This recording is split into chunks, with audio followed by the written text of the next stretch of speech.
Getting started on the new dual DC power supply. Good evening, YouTube. Here with you on afternoon, actually. I guess 4:55 looks like on the time. I'm sitting kind of in the dark today. I've got the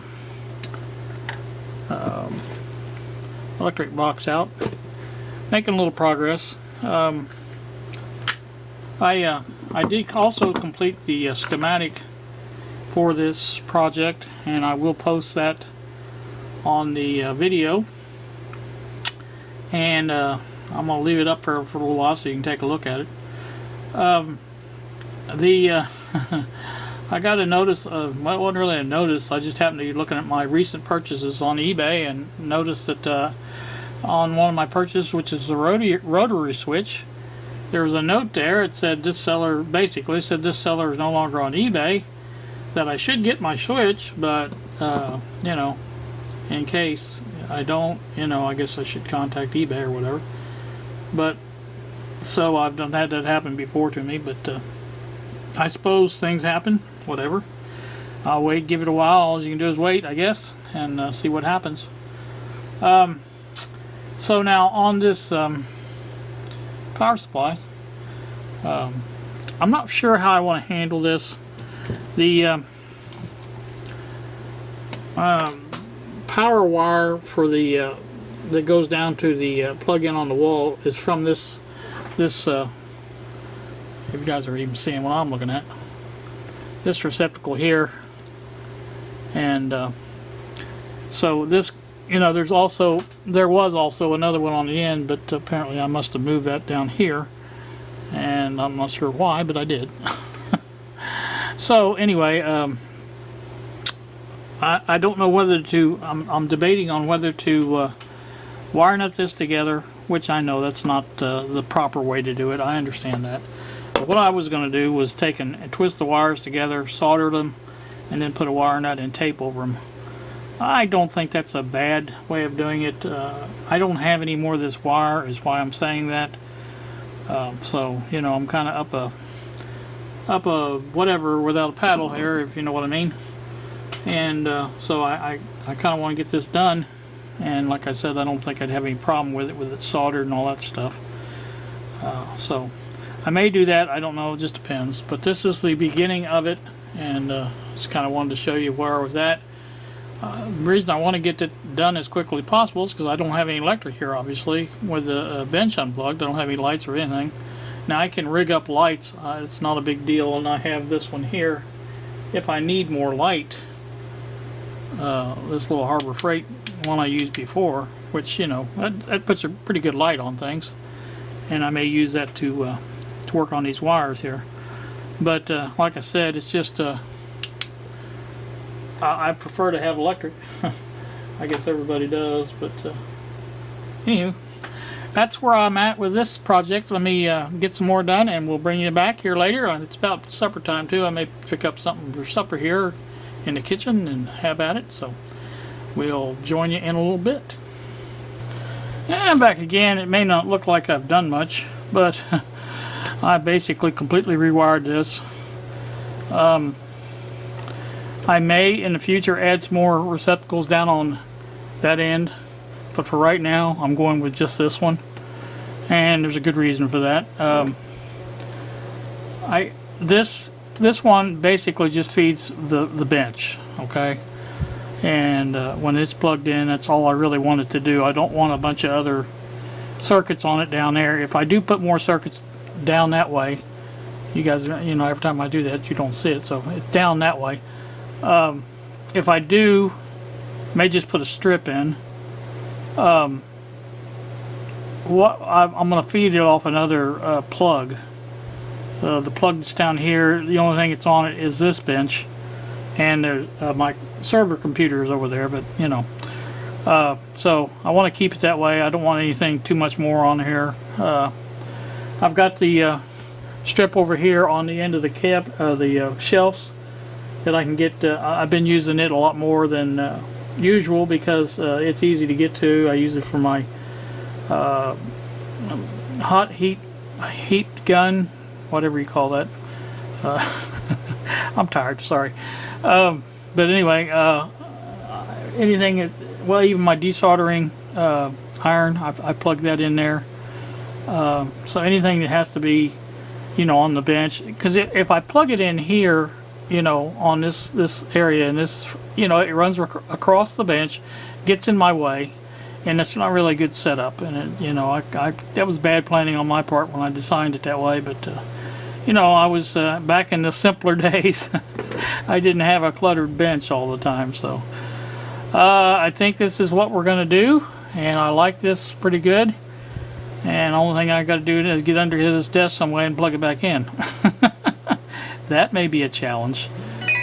So anywho, that's what I'm going to do, and I may bring you back once I have all the lights back on and things like that. And for right now, though, it's going on 7 o'clock, and I haven't ate supper yet, so I'm going to do that. So we'll talk to you later. All right, YouTube, back here once more at 8:14 in the evening on the same day. I am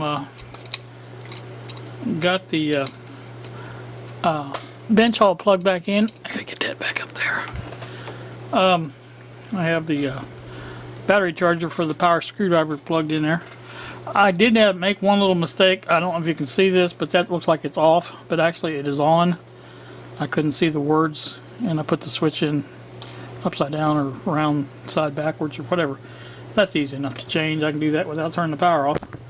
But I just wanted to show you what it did look like. Let me go down this way.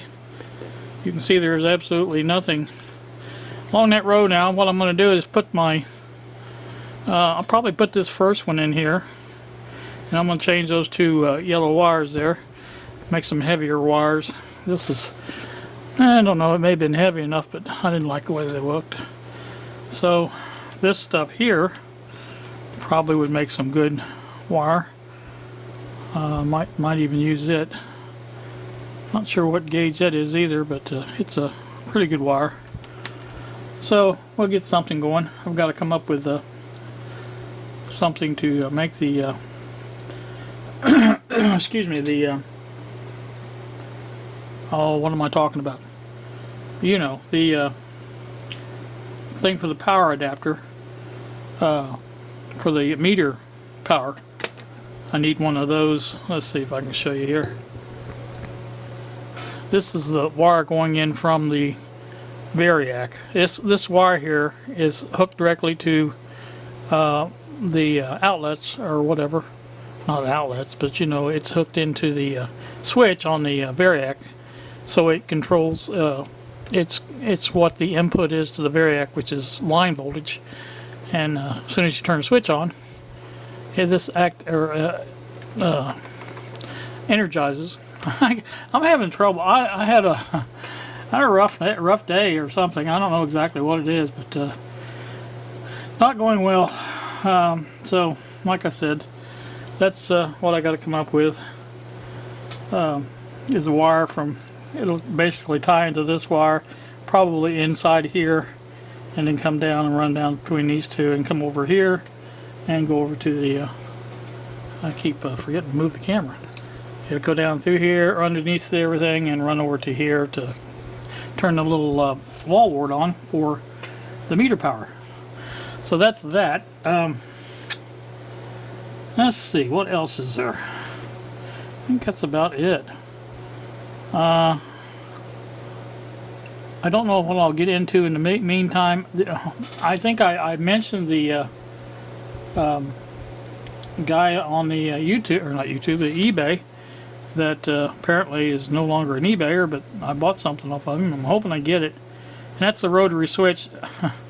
Actually, I'm getting two of them, but I'm hoping that comes in.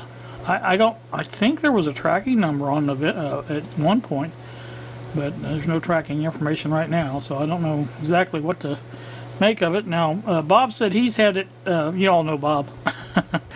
Bob said he's had it happen to him a couple times, and that it's just a waiting game, but he says every time it's happened to him, he's gotten his stuff. So, I'm hoping that's the case. Like I said, I think this is a better setup to have just the one outlet. And the only reason I put an outlet in there is for the power. It comes up from the plug and comes into that, and I just ran over to this switch is the only thing it does. So, and like I said, it does switch that off.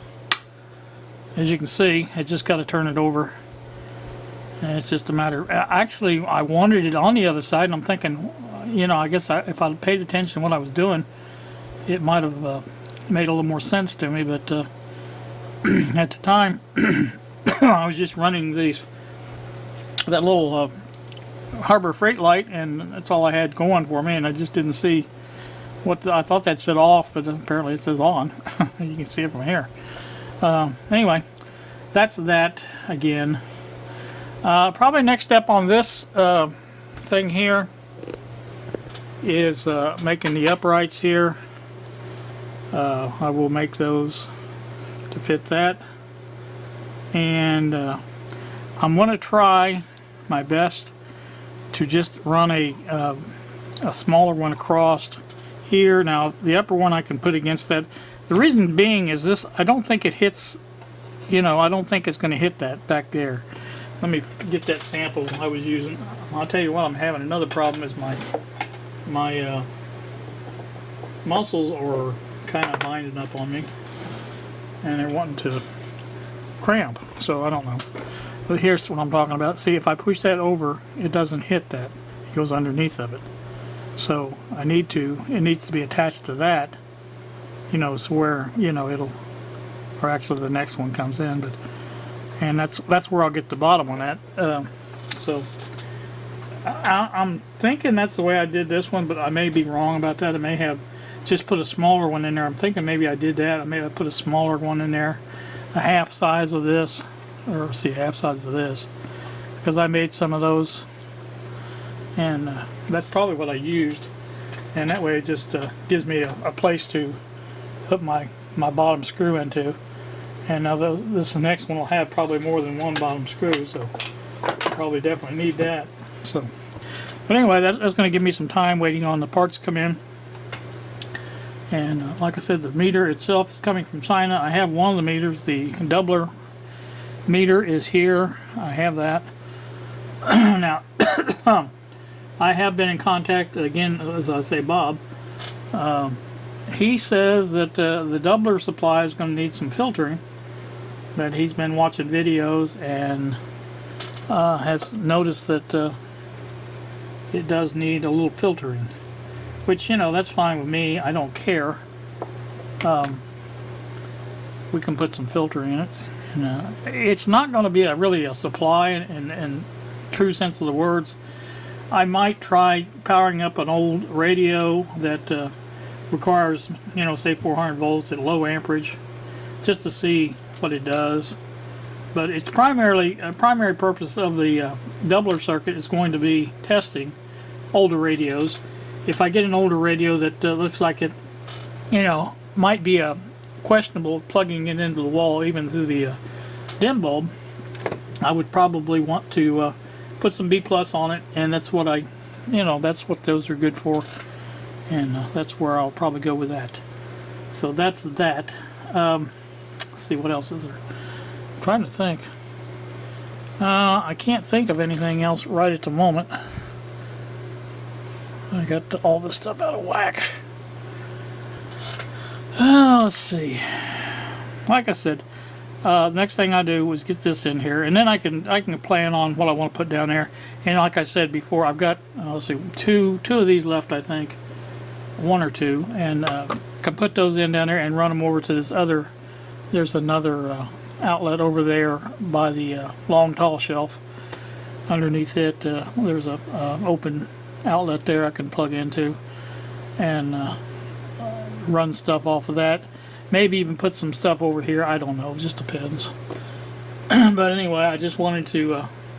It just made a lot more sense. Now I had a piece of wire that I didn't know I had. There it is, right there. It would have went, you know, probably all the way down through there to where I needed it to go. But you know, I thought, well, I think I'll just do it this way. And that way I haven't got a big load on that, because things I plug into the ones on the front here are usually a power tool or something like that. So that's going to do it for me, guys. Alright, there's the final thing. It is upside down, or upside down, right side up now. So, it does work now like it's supposed to. Wasn't any problem really changing it around, just had to flip it around. But it's done, and that's it. Anywho, that's enough for me. You guys have a pleasant evening. Thank you so much for watching, and we will see you